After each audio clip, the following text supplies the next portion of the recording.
Hey everyone, what is up?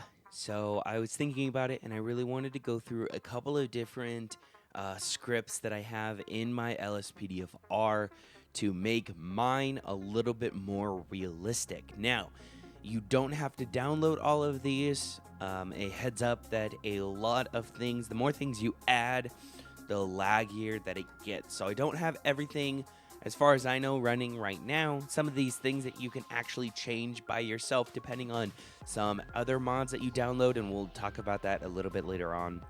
But these are kind of the overall mods that I have to increase the realistic feel to my gameplays. Now, I do this because I like a little bit more realistic. Maybe you don't. Maybe you don't want these things, and that's completely fine.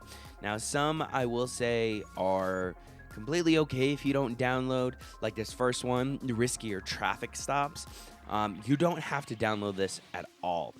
But this does add more outcomes to a traffic stop. And what's really cool is that it happens at any time.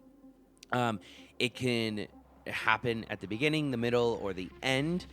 And the biggest reason I like this is because Stop the Ped usually has it happen at the beginning of your traffic stop. Like you're going up to make contact and then they get out and start shooting, they yell, whatever. But this one happens at any point. Now, the nice part is you can actually increase the chances of it happening at any time. So it could happen, whenever. Now, the suspect gets out and shoots at you and other officers. That's pretty simplistic. It happens a lot with Stop the Ped, well, depending on your outcomes. The suspect drives away from a traffic stop. Another one that happens with Stop the Ped, so you don't necessarily need this one for that. The suspect gets out and yells at you. So with the Stop the Ped, they either stay in their car and resist, or they get out and start shooting, or they get out and run. And they don't get out and yell at you, so that's why I like to do it. Yells at you from inside their vehicle, and then the suspect rams into the front of your vehicle. Now, again, they do have the INI files. I forgot what they were called. I recorded it yesterday, and I completely forgot what it was called. But you can change the outcome and what the chances of each of them are. Now, another one that I have actually just had a recent massive update, and that is Callout interface. Now, if you go here, now all of these are going to be down below. All the links are going to be down below for all of these, as well as almost everything else I run.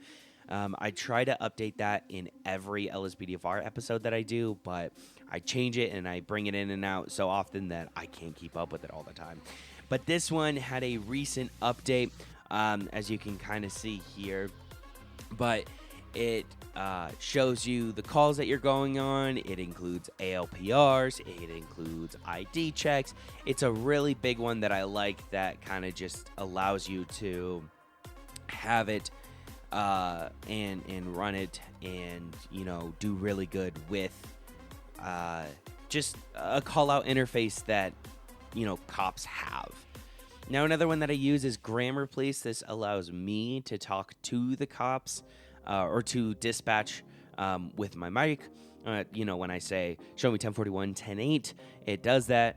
1080, show me on a 1011, request 1028, request 1027, all those things. Or request license plate, request plate check, all of that. Now, this is the best one that there is. It's nice because you could do microphone if you would like to. You can speak to dispatch yourself, or there's a little menu that pops up that like you could just kind of play with it if you don't choose to use your microphone. Now, another one that I don't use personally, but there is another one that I use. This is just the most recent one. It is Enhanced Weapon Control. Now, I think I'm going to replace the one that I have with this, but this just, it brings it to semi-auto and automatic in terms of firing. Now, I like that because you're not going to see a patrol rifle, for the most part, as far as I know, as automatic. So they have semi-auto, and in GTA, the rifles are not automatic. So that's why I like to use this one. Now, another one that I use is deadly weapons. Now, the reason I personally like to use deadly weapons is because with the normal GTA, how it works is you have to send an entire magazine into a suspect, or damn near, unless you hit him in the head. Now, deadly weapons makes it so you can shoot him 1, 2, or 3 times center mass and have it actually damage them. Now, be warned that it does affect you too. Now, you can change it in the files. You can change that and how it affects you, but I have it to where like it affects them more than me. And I have to make sure that I have body armor on, because if I don't have body armor, oof, that screws me up. Now, that's why you see me die a lot during traffic stops or during a shootout, is because I did not prepare correctly. Now, another one that I use is police menu. And now I know a lot of people like to use Compulite. Now, you can use Compulite, completely up to you. I just use police menu because it adds a little bit more realistic feel to it. As you can see, you could change gloves, hat, glasses, but also you can write some parking tickets. Now, just as a heads up, most of these things are written in, so you have to write the violation, you have to write the amount due. This is what it looks like, just running it as you guys have seen in my videos, and there's plenty of different things that you can put charges in, and you can put it in yourself. They have a speed camera that you can run, which feels a little weird. This is why I run it, because it actually spawns computers inside the vehicle, so you can actually run it while having the game going on. So let's say you request a tow truck for the vehicle, where you can go in here in the vehicle and add the charges and everything as the tow truck comes and picks it up, so you don't waste any time. And that's why I really like it. Now, unfortunately, some vehicles you will have to just pull up the menu, like pull up this, and with this you can still have the game running in the background, but it's going to allow inputs from other plugins. So I had to disable that, or disable the inputs for other plugins. So that pauses the game. So that's not as immersive, but I really like it to be able to kind of like enter in all of the charges while I'm waiting for a tow truck. Now, restrain the deceased. Now, restrain the deceased is definitely another one that you do not need, simply because there's no way of people actually getting up and attacking you again. Now, I like this one because it's very realistic. Now, for those of you who do not know, you can shoot someone, they can pretend to be dead, and then they can get up and attack you. If you've ever played Ready or Not, that happens. So that's what I like to do with this. Now, this one you don't necessarily need, because you can actually go in and change it yourself. But this is no more melee. I love to have the no more melee, simply because if I'm face to face with someone and they start attacking me, well, I don't want to melee with my stun or my taser, right? Like, I want to tase them, or if they start to aim towards me, then I want to shoot them. But this really helps. The way you don't need this is you can actually go into the weapons file. I don't exactly know what weapons file. I'd have to look it up.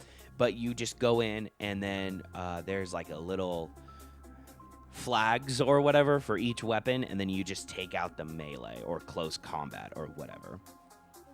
Spotlight is one that I use, but I don't use that often. It allows the spotlight of the vehicles to be lit up, and you can actually control where it goes. So that's where I like it, and also it helps with the helicopter. Improved Pursuit AI. This is amazing. If you are tired of AI running into your pursuit and hitting you and hitting the other people, it allows for better tactics in the game. And that's why I really like it. And then the last one is AI traffic speed. A lot of times you will see AI driving really, really slow on areas that they're supposed to be driving faster. And that's why I like this one, is because they boost those up. Now, again, these are not all of the ones that I have personally. These are just a massive, massive part of my videos. You can obviously use the ones that you want, don't use the ones that you want, but I really want to be able to show the ones that I use. So just in case you guys were curious on that, you guys would be able to do it. Now, you can do these other ones, the Sandy Shores Exit Remastered. I think I have red lights in Sandy Shores or something like that. That includes another download that you have to do, because it then changes, it adds red lights. So that works if you guys want to do that. But I personally, I don't know, just like I said, the more that you add, the more it's going to slow your game down in times. Like in the city, it's really difficult for me to play because it's kind of laggy. Now, obviously, I can change things out and I can improve that, but I'm at a point where I have to restart from fresh if I do that, and I don't really want to do that. So if you guys want to download these, go ahead. I love using LSPDFR for the most up-to-date stuff. I unfortunately probably shouldn't admit this, but I actually use it or check it at least once a day just to see if there's like any updates or anything. So if you guys do that, check that out. I could be wrong, but I think that this is actually my Glock that I use in game. So if you guys were interested in that one also, I will add that one in there. It's pretty hard to find some Glocks. Now, I have an Airsoft Glock 17 Gen 5, so that's what I wanted in game, but there's no high quality like texture models to it. So at least that I could find. If you guys could find it, go ahead. But with that all being said, I hope you guys enjoyed this video. If you guys want any other kind of tutorials or rundowns of anything that, has to do with LSPDFR, let me know, and I'll see you guys in the next video. Peace.